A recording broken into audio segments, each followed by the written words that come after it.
Hello बच्चों, कैसे हैं आप सब लोग। तो आज की क्लास को स्टार्ट करने से पहले आप सबके लिए एक प्रश्न है।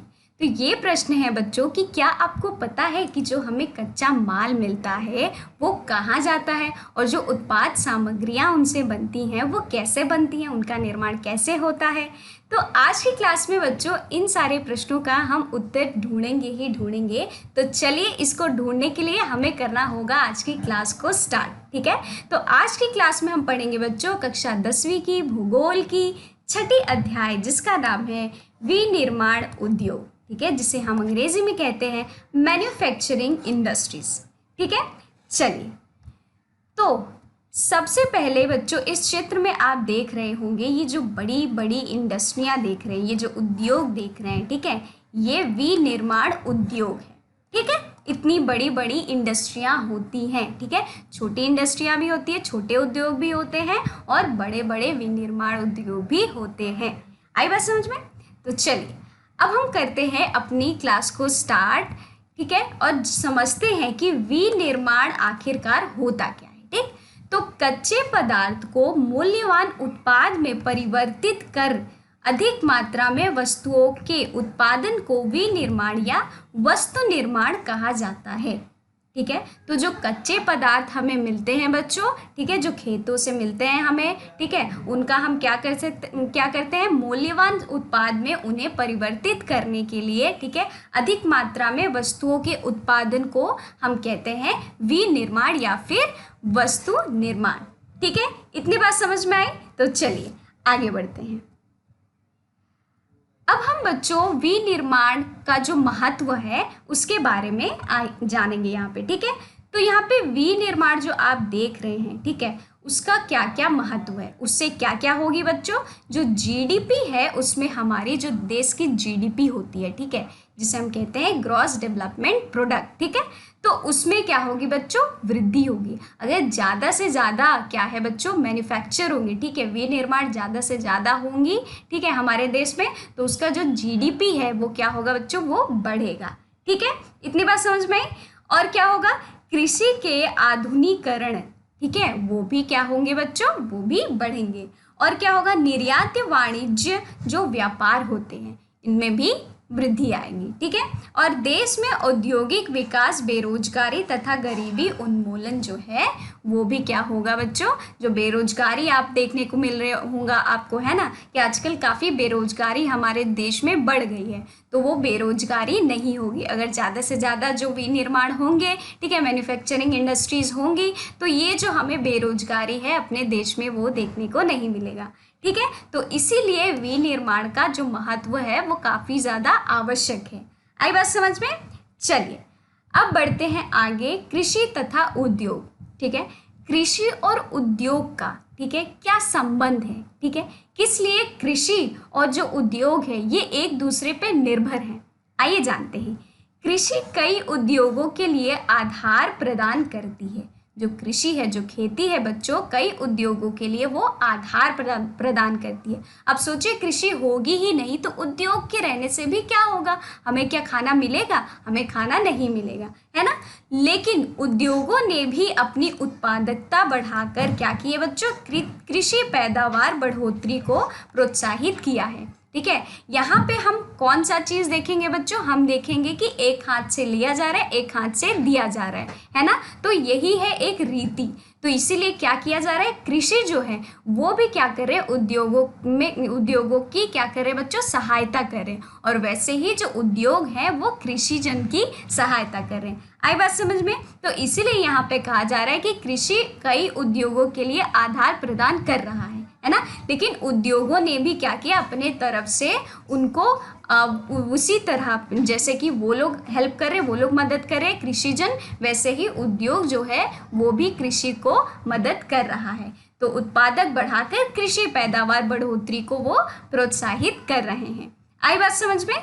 चलिए अब राष्ट्रीय अर्थव्यवस्था में उद्योगों का योगदान, किस प्रकार राष्ट्रीय अर्थव्यवस्था में हमारे उद्योगों का योगदान हमें देखने को मिलेगा। तो आइए जान लेते हैं। सकल घरेलू उत्पाद के 17% पर स्थिर 27% में से 17% ही क्योंकि 10% भाग खनिज खनन है, ठीक है, गैस तथा विद्युत ऊर्जा का योगदान है। आई बात समझ में। विनिर्माण में विकास दर की बढ़ोतरी लगभग 7 प्रति वर्ष थी, ठीक है, कब थी बच्चों, और 2003 के बाद लगभग 9 से 10% वो हो गई, ठीक है। विनिर्माण के विकास में आप देखेंगे उनके दर में बढ़ोतरी लगभग 7 प्रति वर्ष थी पहले, लेकिन 2003 से पहले थी, ठीक। लेकिन 2003 के बाद आप देखेंगे कि लगभग 9 से 10%, ठीक है, उसमें क्या हो गई है बच्चों, बढ़ोतरी हुई है। आई बात समझ में। चलिए अब हम बढ़ते हैं आगे। औद्योगिक अवस्था, ठीक है, औद्योगिक अवस्थित क्या है ये, इंडस्ट्रियल लोकेशन जिसे बोलते हैं। तो देखिए बच्चों, जो इंडस्ट्री होती है, जो उद्योग होता है, ठीक है, वो किस स्थान पे स्थित है वो भी बहुत ही ज़्यादा महत्वपूर्ण है और आवश्यक है कि वो किस स्थान पे स्थित है, ठीक है। ऐसे स्थान पे स्थित हो बच्चों जहाँ की उसे सारी जो उसकी रिक्वायरमेंट्स है वो पूरी हो पाए, है ना, नहीं तो वो विनिर्माण कैसे कर पाएगा, है ना।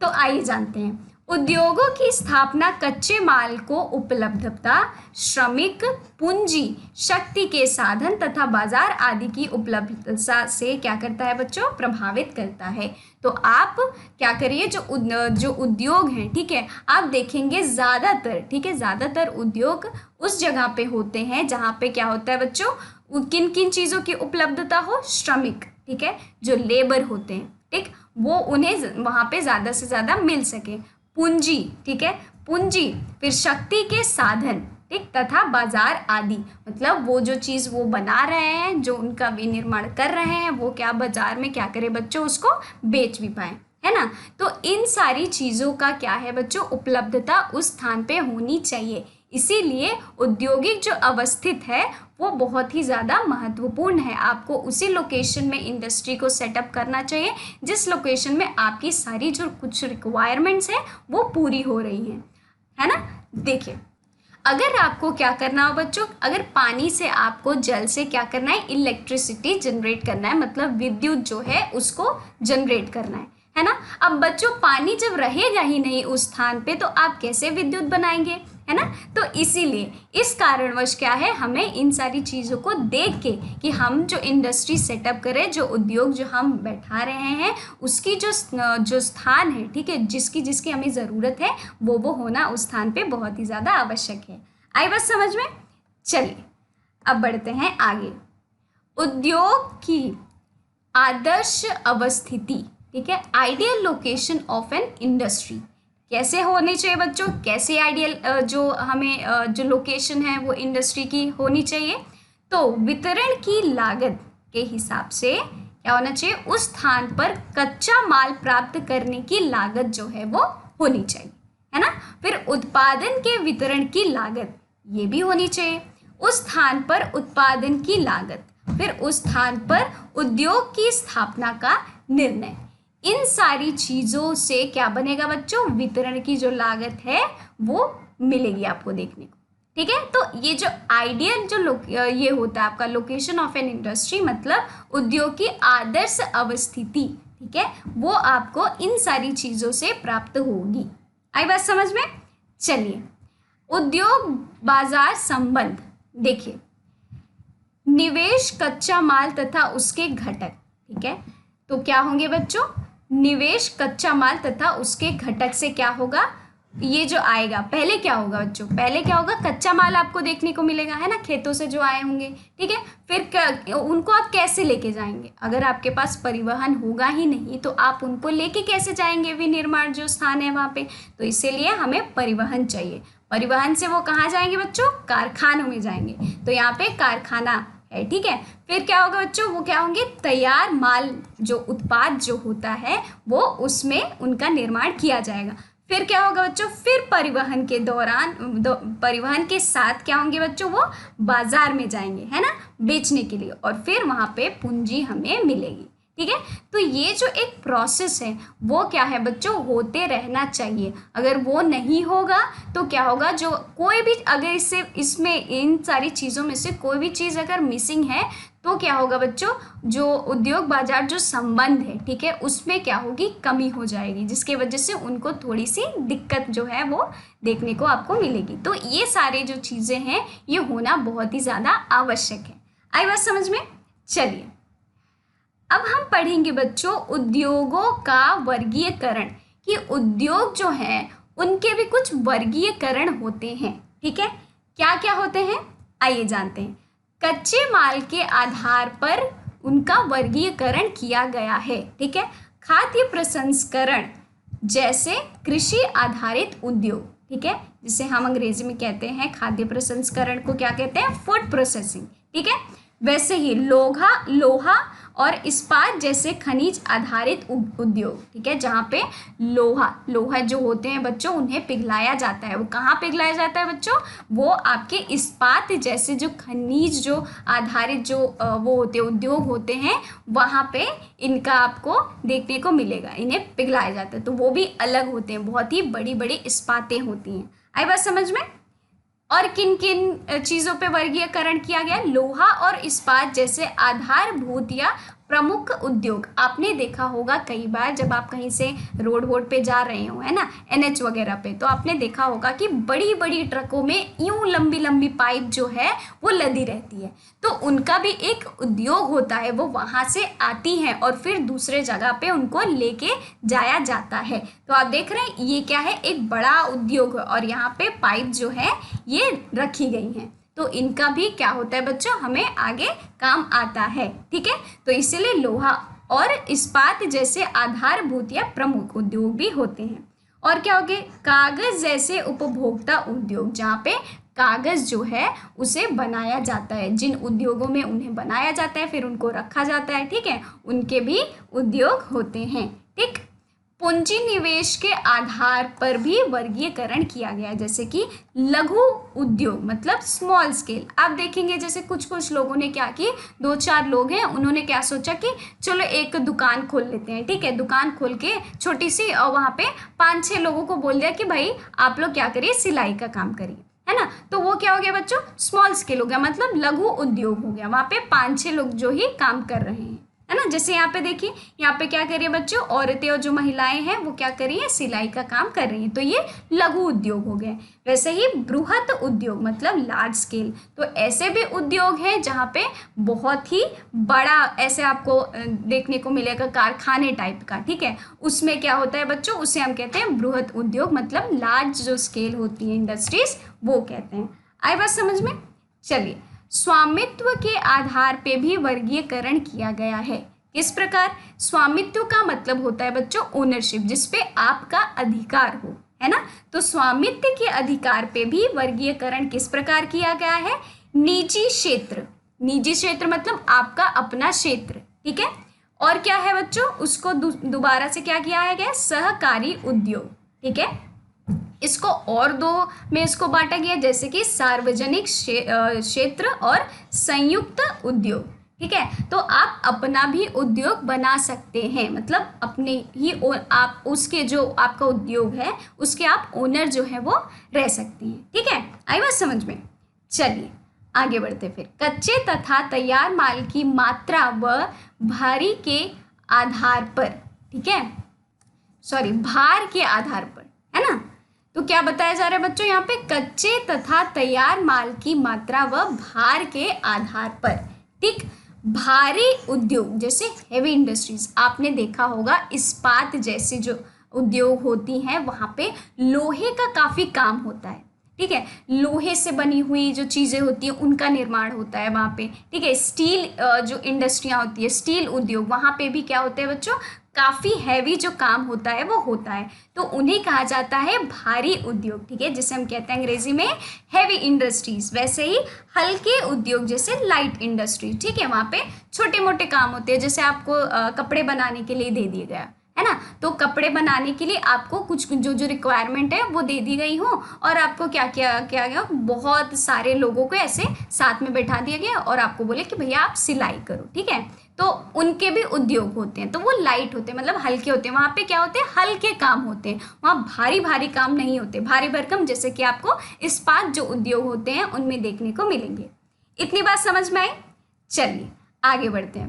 अब हम बच्चों कुछ क्या कर लेते हैं, कुछ क्रियाकलाप कर लेते हैं, ठीक है। क्या करेंगे, कच्चा माल और तैयार माल की मात्रा और भार के आधार पर निम्न को 2 वर्गों में आपको विभाजित करना है। आई बात समझ में। तो सबसे पहले क्या है बच्चों हमारा, सबसे पहले है तेल, ठीक है। तेल को आप सुनने से क्या समझते हैं, तेल का इसका मतलब है कि वो क्या है, वो बन चुका है, मतलब वो तैयार हो चुका है, जो माल है वो तैयार हो चुका है। चलिए उदाहरण के लिए हम क्या ले लेते हैं, पेट्रोल ले लेते हैं, ठीक है। पेट्रोल, जब वो पेट्रोल के रूप में उसका निर्माण होता है, जब वो बनता है, तो उससे पहले वो क्या होता है बच्चों, पेट्रोल को हम पृथ्वी से निकालते हैं, है ना। उसके बाद हम उसको परिवर्तित करते हैं किसमें, पेट्रोल में। पेट्रोल क्या है बच्चों, एक तरह का तरल पदार्थ है, मतलब लिक्विड है वो, और तेल हम उसको मानते हैं, है ना। तो इसीलिए जो तेल है वो मतलब तैयार हो चुका है, ठीक है। और तेल का जो भार होता है वो क्या होता है बच्चों, ज़्यादा होता है, ठीक है। आई बात समझ में। अब बुनने की सिलाई, बुनने की जो सिलाई होती है, इसका मतलब हम जो कपड़ा बुनते हैं वो किसके काम आ रहे हैं बच्चों, कच्चा जो माल है उसको बनाने का काम आ रहा है। तो मतलब ये क्या है बच्चों, कच्चे माल में ये आ जाएगा, और इसका जो भार होता है वो काफ़ी हल्का होता है, ठीक। पीतल की बर्तनें, पीतल जो होता है बच्चों भारी होता है, ठीक है। पीतल की जो बर्तनें होती हैं आप देखेंगे उनकी बर्तनें भारी होती हैं, तो ये क्या है बच्चों, वो तैयार माल में आ चुका है और वो भारी होती हैं। वैसे ही सिलाई मशीन, सिलाई मशीन जो होती है उसका मशीन में निर्माण होने से पहले उसे सारी चीज़ों को जोड़ के बनाया जाता है, ठीक है, उसके निर्माण के लिए। तो जो मशीन है वो बन चुकी है, ठीक है, तो वो क्या है, तैयार माल में आ चुकी है ना। और जो भार होता है उसका ज़्यादा होता है, ठीक। वैसे ही पोत निर्माण, ठीक है, बिल्डिंग मतलब वो बन चुकी है ना। वो ऐसा नहीं है, बिल्डिंग बनने से पहले क्या है बच्चों, उसमें सीमेंट, ईंट, मिट्टी जो भी है ये सारी चीज़ें लगती हैं, है ना। लेकिन बिल्डिंग मतलब यहाँ पे बिल्डिंग खड़ी हो चुकी है, मतलब वो बन चुकी है, और उसका भार तो आपको पता ही है ज़्यादा होता है। वैसे ही विद्युत बल्ब, ठीक है, विद्युत बल्ब जो होता है वो हल्का होता है ना, और वो बल्ब बन चुका है, ठीक है, मतलब उसमें इलेक्ट्रिसिटी आ चुकी है। अब उसको हम लगाएंगे होल्डर पे तो उसमें इलेक्ट्रिसिटी आएगी, है ना। तो वो क्या होती है बच्चों, वो भी हमारे तैयार माल में आ जाता है। इतनी बात समझ में आई। तो क्रियाकलाप जो होते हैं बच्चों वो आप सबके लिए होते हैं, ठीक है, तो इसीलिए आपको ये करना चाहिए। फिर भी मैं आपको बता देती हूँ जिससे कि आपको कोई परेशानी ना हो। आई बात समझ में।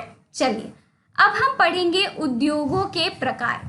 आखिर कौन कौन से ऐसे चीज़ है जो कि उद्योगों के प्रकार है, ठीक है, आइए जानते हैं। कृषि आधारित उद्योग, ठीक, वे उद्योग जिसमें कृषि से कच्चा माल प्राप्त होता है और कृषि आधारित उसे हम उद्योग कहते हैं, ठीक है। कृषि से, जहाँ से मतलब कृषि से, ठीक है, हम वहाँ से क्या ला रहे हैं, कच्चा माल ला रहे हैं, ठीक, और उसको हम क्या कर रहे हैं बच्चों, उसको हम कृषि से प्राप्त कर रहे हैं, तो इसीलिए हम उसे कहते हैं कृषि आधारित जो उद्योग होता है वो कह रहे हैं। आई बात समझ में। अब देखिए जैसे कि सूती वस्त्र उद्योग, ठीक है, सूती जो आप देखेंगे खेत होती है ना, वो जो खेत होती है हम क्या करते हैं, पहले किसान भाई से अपने हम क्या करते हैं, ये जो सूती होता है उसको कच्चा माल के रूप में लाते हैं और फिर क्या करते हैं, उद्योग में लेके जाते हैं, है ना। वैसे ही चाय उद्योग, पहले क्या होता है बच्चों, ये खेतों में क्या रहती हैं, वो पत्तियों के तौर पे रहती हैं, है ना। तो हम क्या करते हैं, वहाँ के जो लोग हैं वहाँ से लेते हैं हम, है ना, वो कच्चा माल रहती हैं और फिर हम उसको उद्योग में लेके जाते हैं। आई बात समझ में। चलिए वस्त्र उद्योग जिसे हम कहते हैं टेक्सटाइल इंडस्ट्री, ठीक है। तो देखिए आइए जानते हैं कि वस्त्र उद्योग जो होता है उसके अंदर कौन कौन से ऐसे जो प्रोसेस है, ठीक है, कच्चे माल से लेके उसका वस्त्र निर्माण तक, उसके बीच में कौन कौन सी ऐसी छोटी छोटी चीज़ें आती हैं जो कि इन सारी चीज़ों को करती हैं फिल। आइए देखते हैं। तो रेशा उत्पादन, ठीक, पहले हम रेशा जो होता है उसका उत्पादन करते हैं, ठीक। उसके बाद क्या होती है बच्चों, धुनाई कटाई होती है उसकी, ठीक है, रेशे की। फिर क्या होती है, बुनाई की जाती है।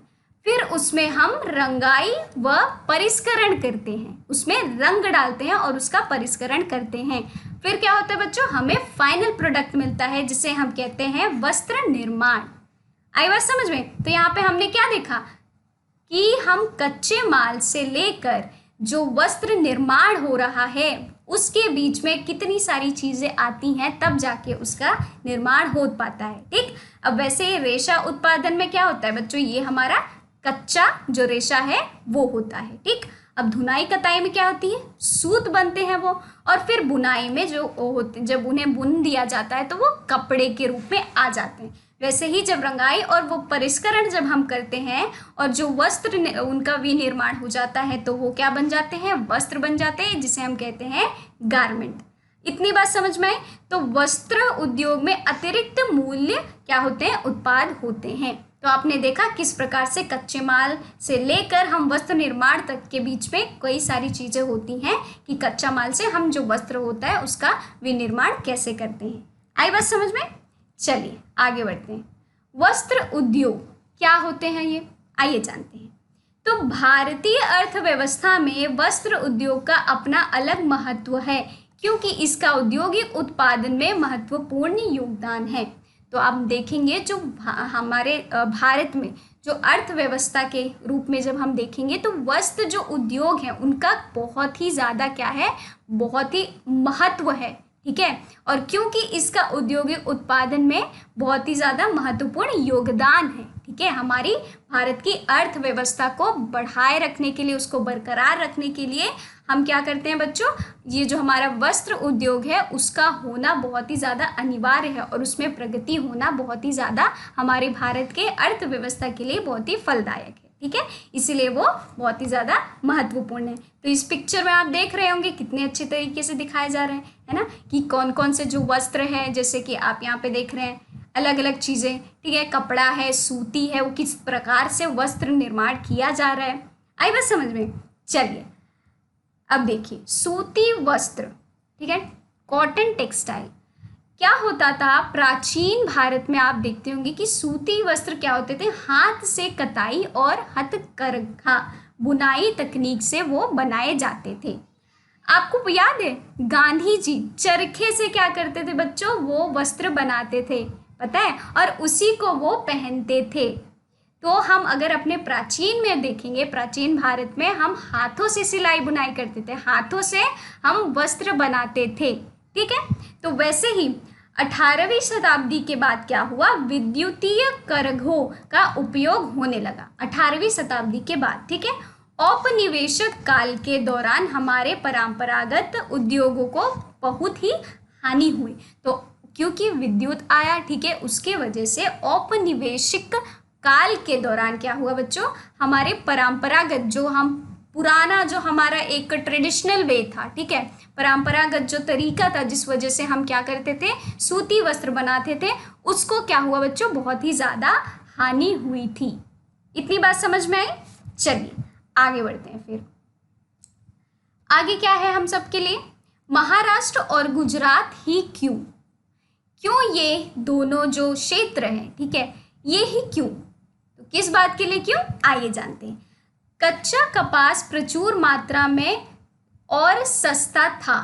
ठीक है, कहाँ पे सस्ता था बच्चों, महाराष्ट्र और गुजरात में कच्चा जो कपास है, ठीक है, प्रचुर मात्रा में वहाँ पे काफ़ी ज़्यादा सस्ता था, इसीलिए महाराष्ट्र और गुजरात। ठीक, उपयुक्त जलवायु परिस्थितियाँ, वहाँ का जो हम बोलेंगे कि जो मौसम था, ठीक है, जो वेदर कंडीशन जिसे हम कहते हैं, ठीक है, मौसम वहाँ का काफ़ी जो जलवायु जो है परिस्थितियाँ वहाँ पे वो बहुत ही ज़्यादा अच्छी हैं, किसको, कपास को उगाने के लिए, कपास की खेती करने के लिए वहाँ का जो जलवायु है जो कि वहाँ पे उपस्थित है वो काफ़ी ज़्यादा, वो जो परिस्थिति है काफ़ी ज़्यादा अच्छी, और वहाँ का वेदर कंडीशन कपास के लिए क्या है बच्चों, कपास उगाने के लिए बहुत ही ज़्यादा अच्छी है। ठीक है, अच्छी तरह से विकसित परिवहन प्रणाली, वहाँ पे अच्छी तरह से विकसित परिवहन प्रणाली भी है। ठीक, बाजार से निकटता, और वहाँ पे आप देखेंगे बाजार के पास में ही है, ठीक है, ज़्यादा दूरी पे नहीं है, तो इसलिए जब वो क्या करते हैं, विनिर्माण कर लेते हैं, मैन्युफैक्चर कर लेते हैं, ठीक है, तो वो बाजार के पास में है, तो वहाँ पे वो जाके तुरंत ही क्या कर सकते हैं बच्चों, सेल कर सकते हैं। ठीक है, इतने बात समझ में आई? चलिए बुनाई के क्षेत्र, ठीक है। बुनाई क्षेत्र के सामने आने वाली समस्याएं, तो कौन कौन सी ऐसी समस्याएं हैं जो कि बुनाई के क्षेत्र में अड़ंगा डाल रही हैं? आइए देखते हैं। बिजली आपूर्ति अनियमित, ठीक है। बिजली आपूर्ति की अनियमितता जो है वो हमें देखने को मिलेगी, ये एक समस्या है, ठीक।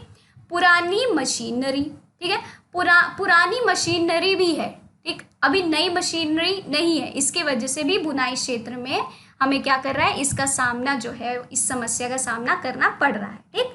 वैसे ही कम श्रमिक जो उत्पादक है वो भी देखने को मिल रहे हैं, ठीक।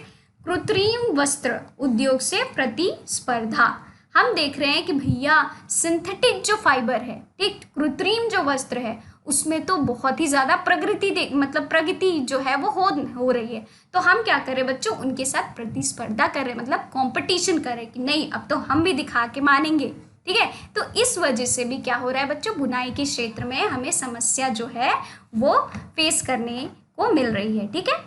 इतनी बात समझ में आई?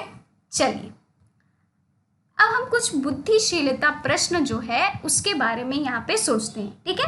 तो चलिए पहले प्रश्न पढ़ लेते हैं। हमारे लिए अधिक मात्रा में धागे के निर्यात की अपेक्षा अपनी बुनाई क्षेत्र को सुधारना क्यों आवश्यक है? तो देखिए, बुनाई क्षेत्र को अगर हम सुधारते हैं, ठीक है, तो क्या हो सकता है बच्चों, जब कच्चा माल आएगा, ठीक है, जब उसकी विनिर्माण हम की जाएगी, है ना, तो क्या होगा बच्चों, ज़्यादा से ज़्यादा अगर हम उसका विनिर्माण करेंगे तो वो क्या होगा, धागे का निर्यात ज़्यादा से ज़्यादा होगा, है ना। ज़्यादा से ज़्यादा अगर विनिर्माण होगा तो धागे का जो निर्यात है, जो एक्सपोर्ट है, ठीक है, वो ज़्यादा से ज़्यादा होगा। तो उससे क्या होगे बच्चों, ज़्यादा से ज़्यादा जो वस्त्र हैं वो हमें मिलेंगे, और अगर ज़्यादा वस्त्र मिलेंगे तो आप क्या समझ रहे हैं यहाँ पे, कि वो आपको सस्ता मिलेगा। तो इस कारणवश क्या है बच्चों, हमको बुनाई क्षेत्र में क्या करना है, सुधार करना बहुत ही ज़्यादा आवश्यक है। इतनी बात समझ में आई? ठीक है, तो इसको आप अपने नोटबुक में क्या करिए, आप उसको नोट डाउन कर लीजिए, ठीक है। और नहीं समझ में आए तो दोबारा से इस वीडियो को देख लीजिएगा, ठीक है, क्योंकि ये वीडियो रिकॉर्डेड है आप सबके पास। समझ में आई? चलिए, पटसन उद्योग क्या होते हैं वो देखिए। भारत पटसन व पटसन निर्मित सामान का सबसे बड़ा उत्पादक है, ठीक है। भारत जो है अपना देश जो बच्चों, वो पटसन जो उद्योग है, जूट टेक्सटाइल का बहुत ही बड़ा उत्पादक है। यहाँ भारी मात्रा में आपको ये उगता हुआ देखने को मिलेगा, ठीक।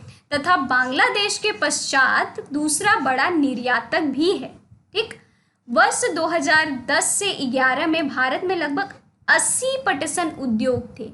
सोचिए, 2010 से 11 के बीच में ही 80 पटसन जो उद्योग हमारे भारत में था।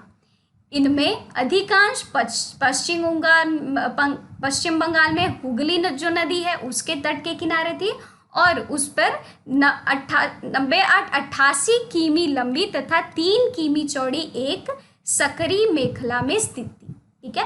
कहाँ पे? आपको बंगाल में जो हुगली नदी है उस नदी के स्थित कितने दूरी पे बच्चों, उस पे 88, ठीक है, किमी, तथा लंबी कितनी थी, 3 किमी चौड़ी, ठीक, 3 किमी चौड़ी थी और 88 किमी लंबी थी, ठीक है। एक सकरी मेखला में वो स्थित था। तो इससे हम क्या समझते हैं कि जो अपना भारत है वहाँ पे अपने भारत में पटसन जो उद्योग है उसमें काफ़ी ज़्यादा वो बहुत ही बड़ा उत्पादक है अपना जो भारत है वो देश, ठीक है। चलिए आगे बढ़ते हैं। पटसन उद्योग हुगली बेसिन में स्थित क्यों है? क्यों और कोई बेसिन के पास स्थित क्यों है? क्यों हुगली नदी जो अपना बेसिन है उसके पास ही क्यों स्थित है? तो उसके कुछ कारण हैं, आइए कारण जान लेते हैं। पटसन उत्पादक क्षेत्रों के निकटता, पटसन जो उत्पादक जो क्षेत्र है उसके वो निकट पे है, ठीक है। सस्ता जल परिवहन भी है, सड़क, रेल व जल परिवहन का वो जाल भी है, ठीक है। कच्चे पटसन को संसाधित करने में वो प्रचुर जल जो है वो हमें देता है, ठीक है। सस्ता श्रमिक भी है, जो लेबर हैं वो भी वहाँ पे सस्ते में मिल जाते हैं। बैंकिंग, बीमा और जूट के सामान के निर्यात के लिए पत्तन की सुविधाएं प्रदान करता है। तो इस वजह से, इन सारे कारणों की वजह से बच्चों क्या है, हम जो पटसन उद्योग है वो हुगली जो नदी का बेसिन है उसके पास वो स्थित है। ठीक है, आई बात समझ में। चलिए, कपास, ऊनी और रेशम उद्योग का वितरण। कपास उद्योग गुजरात और महाराष्ट्र में केंद्रित था, लेकिन धीरे धीरे पूरे देश में इसका विस्तार हो गया। तो पहले बच्चों, क्योंकि वहाँ का जो वेदर कंडीशन था बहुत ही ज़्यादा अच्छा था, ठीक है, मौसम का जो वहाँ पे हाल है वो कपास को उगाने के लिए बहुत ही अच्छा है, परिस्थितियाँ काफ़ी अच्छी हैं वहाँ पे। तो इस वजह से पहले क्या था बच्चों, कपास जो उगता था वो ज़्यादातर महाराष्ट्र और गुजरात में उगता था। लेकिन धीरे धीरे क्या हुआ बच्चों, धीरे धीरे वो हर राज्य, मतलब कई सारे राज्य में, हर राज्य में तो नहीं लेकिन कई सारे राज्य में वो क्या हुए बच्चों, उगने लगे। जैसे कि हम देखेंगे यहाँ पे, ठीक है, जैसे हो गया आपका ग्वालियर हो गया, ठीक है, जयपुर हो गया, ठीक है, यहाँ पे कानपुर हो गए। तो ये सारे कॉटन टेक्सटाइल जो हमारे ये है उद्योग है, ठीक है, कपास के जो उद्योग है यहाँ पे आपको देखने को मिलेंगे। ठीक है, आगरा हो गया, ठीक, देखिए वुलन टेक्सटाइल जो आपको लाल लाल यहाँ पे दिख रहा है वो सारे क्या है, वुलन टेक्सटाइल है। ठीक है, मतलब जो हमारा वुल होता है उसका उद्योग है। ठीक है, जिसे हम कहते हैं ऊनी कपड़ा। ठीक, जो रेड में दिख रहा है, लाल लाल आपको जो चिन्ह यहाँ पे दिख रहा है वो ऊनी कपड़े का उद्योग वहाँ यहाँ इस जो हमारा मानचित्र है इसमें दर्शा रहा है। ठीक है, और जो काला काला है बच्चों, इन सारे क्षेत्रों में काला काला जो है वो है हमारा क्या है, कपास जो उद्योग है वो दर्शा रहा है। तो इसका मतलब आगरा जो हो गया, ठीक है, उज्जैन हो गया, ठीक है, उसके पास आप देखेंगे यहाँ पे ये वर्धा हो गया। तो ये जो क्षेत्र है यहाँ पे कपास जो है उसकी खेती हमें देखने को मिलेगी। ठीक है, यहाँ पे कपास जो है वो ज़्यादा मात्रा में उगाया जा रहा है। ठीक, इतनी बात समझ में आई। चलिए आगे बढ़ते हैं। फिर चीनी उद्योग, शुगर इंडस्ट्रीज जिसे हम कहते हैं। तो भारत का चीनी उत्पादन में विश्व में दूसरा स्थान है। तो भारत अपना जो देश है बच्चों, चीनी के उत्पादन में वो दूसरे स्थान पर है, लेकिन गुड़ व खांडसारी के उत्पादन में इसका प्रथम स्थान है। ठीक है, लेकिन गुड़ जो जिसे हम कहते हैं अंग्रेजी में गैजेरी, ठीक है, वो क्या है, और खांडसारी इसमें ये पहले स्थान पे है। ठीक है, गन्ना जलोढ़ और काली मिट्टी की पेटियों में क्या होता है, उगाया जाता है। जो गन्ना होता है बच्चों, जिसे हम कहते हैं अंग्रेजी में शुगर कैन, ठीक है, उसको हम किस में उगाते हैं, काली मिट्टी में हम उसको उगाते हैं। आई बात समझ में। चलिए देखिए, ये जो सारे हैं बच्चों ये गन्ना है हमारा। सोचिए इतने बड़े बड़े ट्रकों पे पूरा गन्ना ही लदा हुआ है।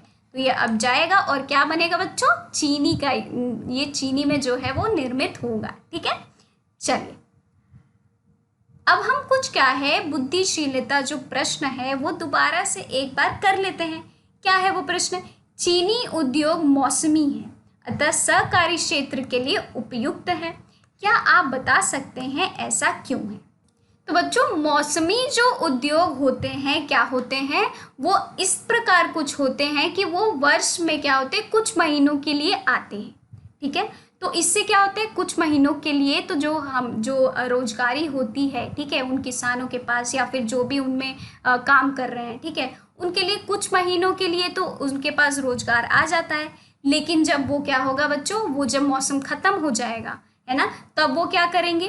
तो इसीलिए क्या होता है, उनके पास काफ़ी सारी क्या होती हैं, बहुत समस्याएं उत्पन्न हो जाती हैं। जैसे कि सबसे पहली कौन सी समस्या, वित्तीय समस्या, ठीक है, लोन की समस्या, ठीक, और क्या हो जाता है बच्चों, कर्ज, ठीक है, इनकी भी समस्या हो जाती है कारीगरों को और किसानों को। तो बस बच्चों इससे बचाने के लिए, ठीक है, उनको इससे बचाने के लिए क्या किए गए हैं, सहकारी, ठीक है, जो समितियां हैं उनकी मदद से क्या किया जाता है, गन्ना उगाया जाता है। ठीक है, वो मिलजुल कर क्या करते हैं बच्चों, काम करते हैं, ठीक है, सहकारियों की मदद से। और क्या होता है, और उनको उद्योगों में संसाधित किया जाता है। ठीक है, जिसकी वजह से क्या ना हो पाए बच्चों, कि उनको भी बेरोजगारी का जो सामना है वो ना करना पड़े। ठीक है, उनको भी रोजगार मिले और क्या हो, उद्योगों में भी जो उद्योग जो कारीगर हैं, ठीक है, वो भी क्या कर सके, अपना काम कर सके, और जो किसान भाई हैं वो भी अपना काम क्या कर सके, साइड बाय साइड दोनों करते रहें। ठीक है, इतनी बात समझ में आए बच्चों। चलिए अब हम बढ़ते हैं आगे और देखते हैं आगे हमारे लिए क्या है। तो आगे है चीनी उद्योग की चुनौतियां। ठीक है, कौन कौन सी ऐसी चुनौतियां हैं जो चीनी उद्योग को क्या करना पड़ता है बच्चों, उनको सामना करना पड़ता है। तो देखिए, इस उद्योग का अल्पकालिक होना, ठीक है, इसका मतलब सीजनल होना, ठीक। क्यों? क्योंकि अभी हमने अपने पिछले ही प्रश्न में ये चीज़, इसका हल ढूंढा कि क्यों ये सीजनल होते हैं, मतलब अल्पकालिक होते हैं, जिसके वजह से क्या होता है, किसान भाई जो होते हैं और जो कारीगर होते हैं उनको क्या करना पड़ता है बच्चों, जो उनका लोन जो होता है, ठीक है, उसका सामना करना पड़ता है ना। और क्या करना, वित्तीय बाधाएं भी आ जाती हैं, ठीक है, और विभिन्न कई सारे, ठीक है, विभिन्न तरीके के सामना जो है उनको करना पड़ता है।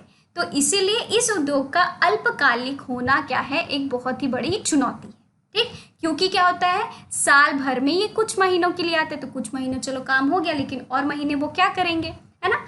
पुरानी व असक्षम तकनीक का इस्तेमाल, ठीक है, इसको क्या किया जाता है बच्चों, इसको गन्ने को चीनी बनाने तक में पुरानी और क्या किया जाता है, असक्षम जो तकनीक होती है, ठीक है, इसका इस्तेमाल किया जाता है। तो ये भी एक बहुत बड़ी चुनौती है, ठीक। तीसरा क्या है, परिवहन असक्षमता से गन्ने का समय पर कारखानों में न पहुंचना।